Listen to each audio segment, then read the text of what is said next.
Financial wellness. Reach out to them for advice at 855-DON-GINO. And now back to your hosts, Don Getling and Gino Franti. Financial wellness. Reach out to them for advice at 855-DON-GINO. And now back to your hosts, Don Getling and Gino Franti. And Travis, you can give us some insight of what's happening in the markets there.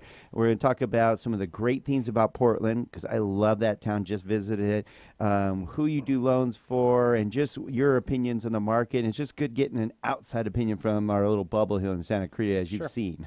Sure. Well, first of all, thank you for having me. It's an honor to be here, and congratulations on 5 years. I know, huh? It's exciting. That's why we had to develop our own radio studio, because I don't know if they know we're even on. Right. Well, you're doing something right, so you got them fooled, right?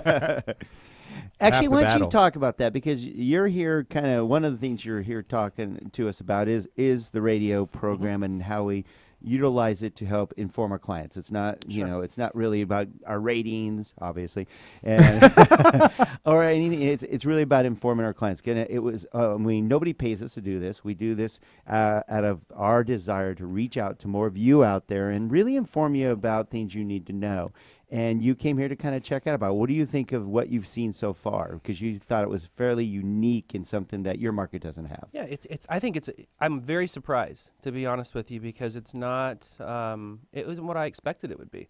And what I've learned in the short time that I've been here is it isn't so much about the publicity, or it isn't so much about promoting the two of you guys as it is about promoting the partners that you work with. And I think for any of us that have had any time in this business, we all are blessed and to be busy. Yes. But we also understand that we wouldn't be where we are today if it wasn't for the partners that we work with. So I just think it's a phenomenal business plan. I think it's a great model, and I think you do a lot of good with the people that you're impacting. So, and I love the fact that you keep it local. I love the fact that it's relevant. That's a great word. I love that word. Isn't that a great word? Great word. Relevant is such a simple. I mean, it's not going to win you much on your Scrabble games. But, it's only worth 16 points. He knows for sure. Yeah. And you will actually find it in the dictionary. So that might not be one you can use. Darn it. But I'll tell you what, relevancy and maintaining relevancy. See, you're making even the girls in the back laugh. You're a natural. I try. Yeah. Maintaining relevancy, I think, is something that we all strive to do. Yes.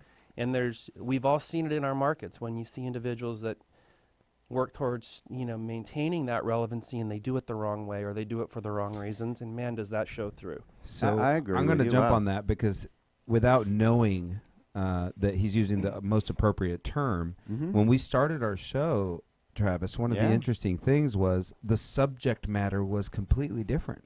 And it's because the time was completely different. We were talking about the stock market meltdown, bankruptcy, debt settlement, foreclosure, short sale, distress, hardship.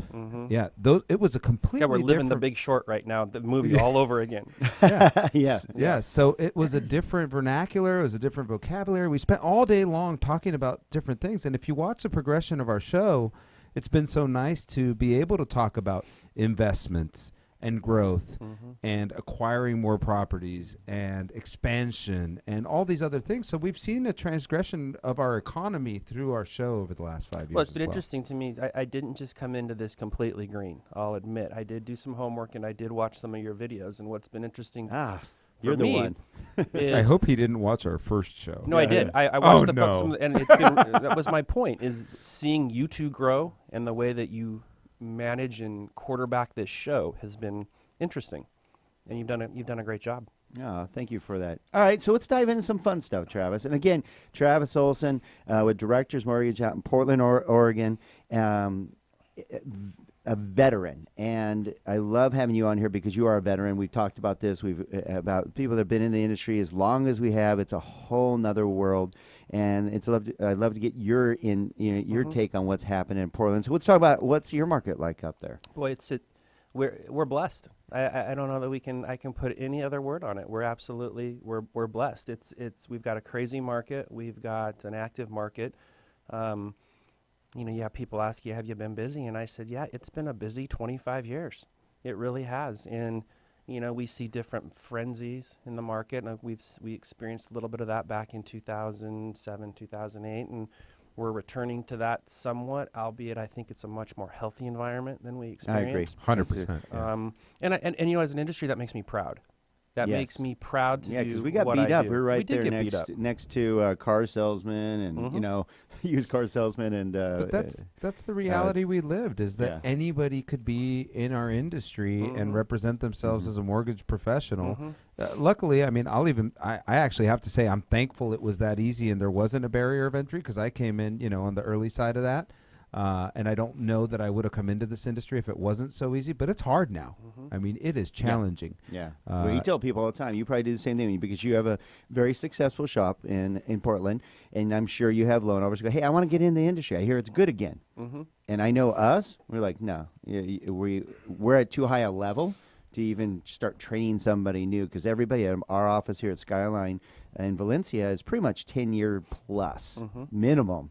They're learning still. That's a great point, but I also think, as you guys probably do, I still look for like the Taylors or the diamond in the rough, maybe that individual that has exactly what you wish you had 25 years ago, right?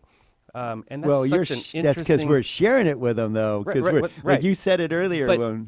But what we're sharing, Don, is part of it. But what they've got in their heart, we can never give them. That's the thing that I'm 100%. constantly trying to look for. I'm a firm believer, and I have a 16-year-old at home that I wouldn't even know how to spell millennial, and I wouldn't understand half the stuff that goes on with Snapchat or Instagram. But my 16-year-old keeps me up to speed with that kind of stuff. But I'm convinced that the top producers in our industry 5 years from now may not be in the industry today, because I really think that there's a bit of a different mindset. Well, that's funny. What that's our is direction. It's a different communications model. It right? is. It's a different way to communicate, and I think that's the key, right? I mean, we laugh about this, but things have changed so dramatically, right? I mean, like what's a newspaper?